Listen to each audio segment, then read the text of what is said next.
अस्सलामु अलैकुम वरहमतुल्लाहि वबरकातुहू।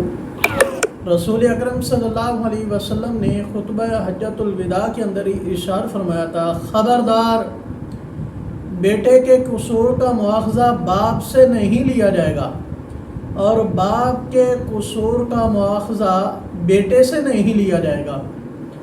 आज मैं अपने मुआशरे के बारे में चंद मारूज़ात पेश करना चाहता हूँ। अल्लाह करीम से दुआ है कि अल्लाह हमें अपनी और अपने रसूल की पैरवी करने की तौफीक नसीब फरमाए और अल्लाह करीम हमारे मुआशरे के अंदर अमन, सुकून, प्यार और मोहब्बत कायम फरमाए।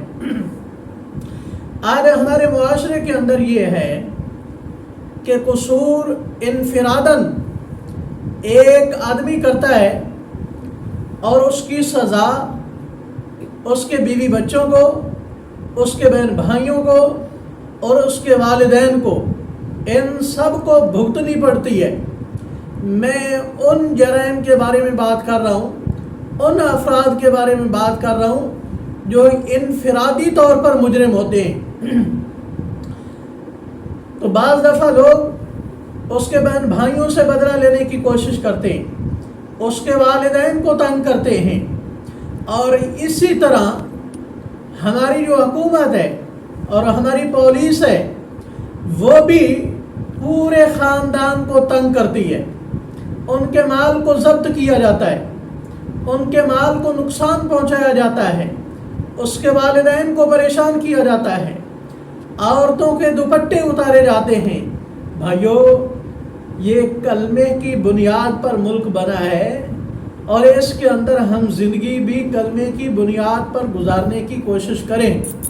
रसूल अकरम सल्लल्लाहु अलैहि वसल्लम ने खुतबा हज्जतुल विदा के मौका पर इरशाद फरमाया, लोगों इस मुक़द्दस शहर में खड़े हो, हुर्मत वाले दिन में खड़े हो, तुम्हारे माल, तुम्हारे खून, तुम्हारी इज़्ज़तें तुम्हारे ऊपर हराम है।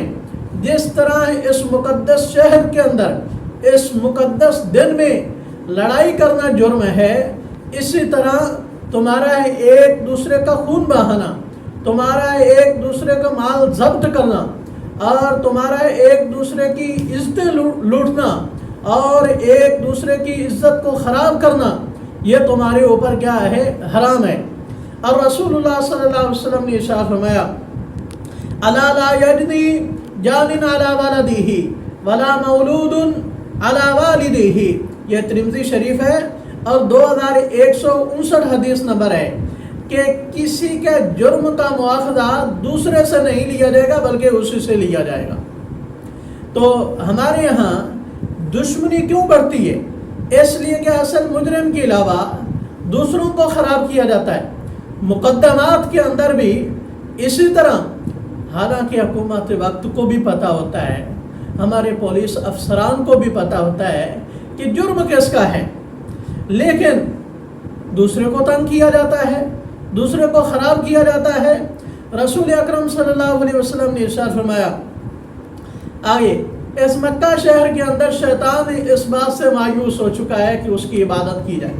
बाकी छोटे मोटे गुनाह होते रहेंगे लेकिन ये बड़ा शिर्क वाला गुनाह इस मुक़द्दस शहर में नहीं होगा।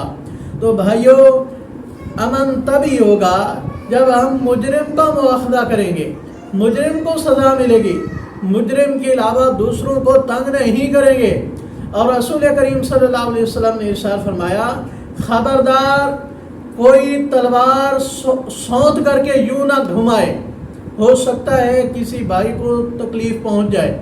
और रसूल करीम सल्लल्लाहु अलैहि वसल्लम ने इरशाद फरमाया, नंगी तलवार एक दूसरे को न पकड़ाएं, देते लेते हुए किसी का नुकसान ना हो जाए। आज यहाँ क्या होता है, शादी की तकरीबात में बैठे हैं, पिस्टल साफ़ करने लगे, बंदूक साफ़ करने लगे, घोड़ा दबाने लगे, कई जाने चली गई अनजाने में। तो बहुत ज़्यादा एहतियात ज़रूरी है। खुशी के मौक़ों पर बहुत सारे ऐसे वाक़यात हुए हैं, अनजाने में गोली चल गई, फायरिंग कर रहे थे, कोई जद में आ गया, तो ये बहुत बड़ा जुर्म है। रसूल करीम सल्लल्लाहु अलैहि वसल्लम ने इरशाद फरमाया, सिर्फ असलहा अपने भाई पर यूं करना, सिर्फ लहराना, اس کے اوپر بلند کرنا، مارنا نہیں، صرف دھمکانا۔ رسول کریم صلی اللہ علیہ وسلم ارشاد فرماتے ہیں تو فرشتے اس بندے کے اوپر لعنتیں بھیجتے ہیں جو اپنے مومن بندے پر اسلحہ لہراتا ہے، اس کو دھمکاتا ہے، اس کو ڈراتا ہے۔ رسول کریم صلی اللہ علیہ وسلم نے ارشاد فرمایا بڑی احتیاط کرو، کسی طریقہ سے بھی اپنے مومن بھائی کو تکلیف نہ پہنچاؤ۔ اگر ہم رسول کریم صلی اللہ علیہ وسلم کے ان فرمودات، ان ارشادات پر عمل کر لیں تو معاشرے کے اندر امن قائم ہو سکتا ہے، اور اصل مجرم کے علاوہ دوسروں کو تنگ کرنا یہ قیامت کی نشانیاں ہیں، یہ فتنے ہیں۔ امام ترمذی رحمہ اللہ تعالی یہ حدیث پاک کتاب الفتن کے اندر لائے ہیں۔ تو اللہ کریم خدا اللہ ہمیں فتنوں سے محفوظ رکھے۔